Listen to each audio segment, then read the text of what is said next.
दोस्तों, आज की कहानी है माँ ठंड तो भाभी को भी लगती है।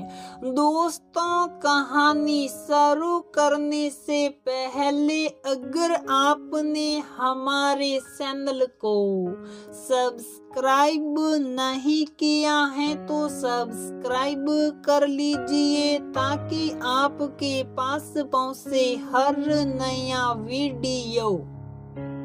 सिक्का बैठी बैठी सोच रही थी, ये माँ को क्या हो गया है। माँ तो ऐसी नहीं थी। जब से मैं मायके आई हूँ तब से माँ का ये नया रूप देख रही हूँ। क्या उम्र के साथ साथ ये सब भी होता है। फिर उसने अपने मन को समझाया, नहीं ऐसा कुछ भी नहीं है।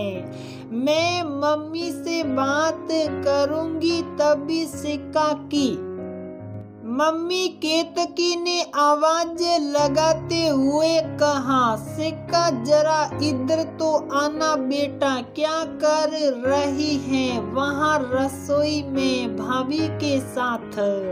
सिक्का बोली, कुछ नहीं माँ, बस भाभी के साथ आलू सिलवा रही थी। केतकी जी बोली, तुम भी बिल्कुल पागल हो सिक्का। 4 दिन के लिए मायके आई हो और हर समय संदा बहू के साथ लगी रहती हो।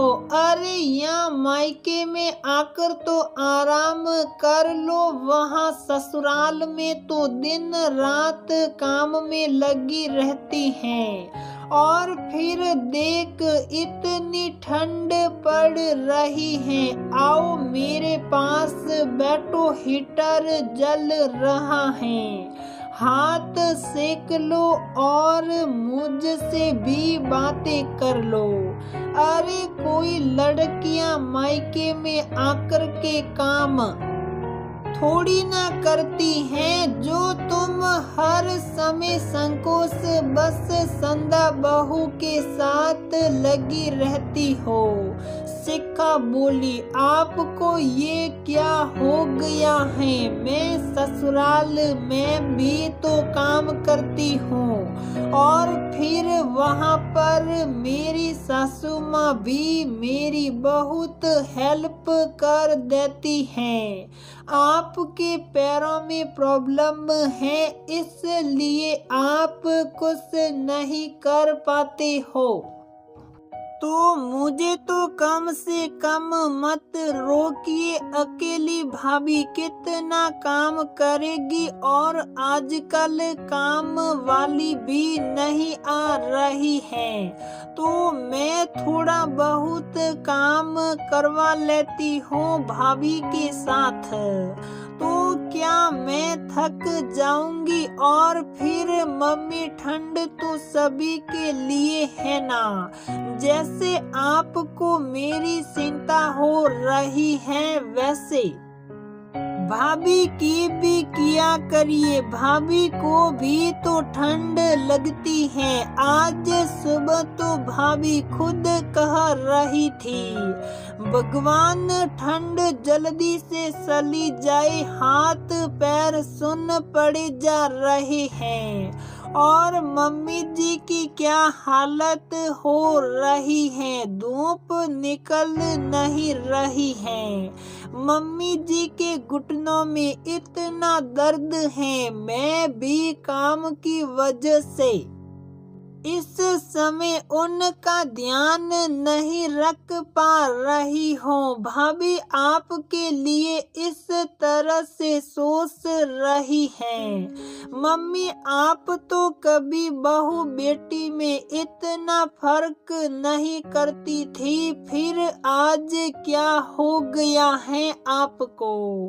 क्यों इतना मुझ पर लाड कर रही हो। केतकी जी बोली, सिक्का तुम सच कह रही हो। मैं ही थोड़ा सा बहक गई थी। सच में ठंड तो सभी के लिए है। मैं तो ये सोच रही थी तुम 4 दिन के लिए आई हो तो आराम कर लो। लेकिन सही बात है, बहू भी तो इंसान है, ठंड तो उसे भी लगती है।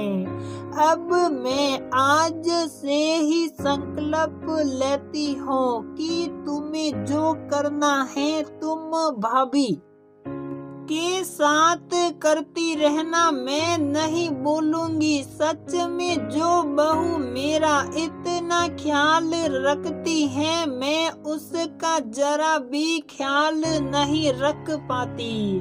और सिक्का देखकर मुस्कुरा रही थी। मम्मी जी फोन पर पापा जी से कह रही थी, सुनिए जी, लौटते समय डिस्पोजेबल बर्तन लेते आना, बहुत ठंड है, बहू परेशान हो जाती है, काम वाली भी नहीं आ रही हैं। और फिर सबकी तरफ से देखकर बोली, ऐसा करो सब लोग अपनी अपनी बोतलें पानी से भर लो, जिससे पानी के गिलास भी कम होंगे। संदा ने जब अपनी सासू माँ की बात सुनी तो वह भी मुस्कुरा उठी और अपनी ननद की तरफ देखकर बोली, दीदी आप भी कमाल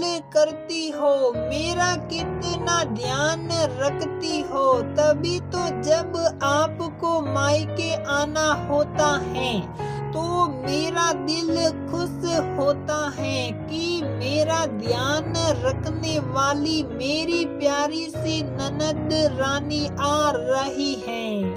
दोस्तों, अधिकतर यही होता है, जब बेटियां मायके आती हैं तो माँ का लाड बहुत बढ़ जाता है। वो ये सोचती हैं कि मैं अपनी बेटी को क्या क्या क्या खिला दूं और ये हर समय मेरे पास बैठी मेरी बातें सुनती रहे, मुझसे बातें करती रहे। लेकिन आजकल की बेटियां भी तो समझदार हो गई हैं। वह मायके जाकर सिर्फ आराम करना नहीं चाहती, वह भी चाहती है कि भाभी के साथ काम करके भाभी का मन जीत ले, जिससे आगे मायके में उनके आने के रास्ते हमेशा के लिए खुले रहे। वह भाभी पर बोझ ना बने, बल्कि भाभी प्यार से इंतजार करे।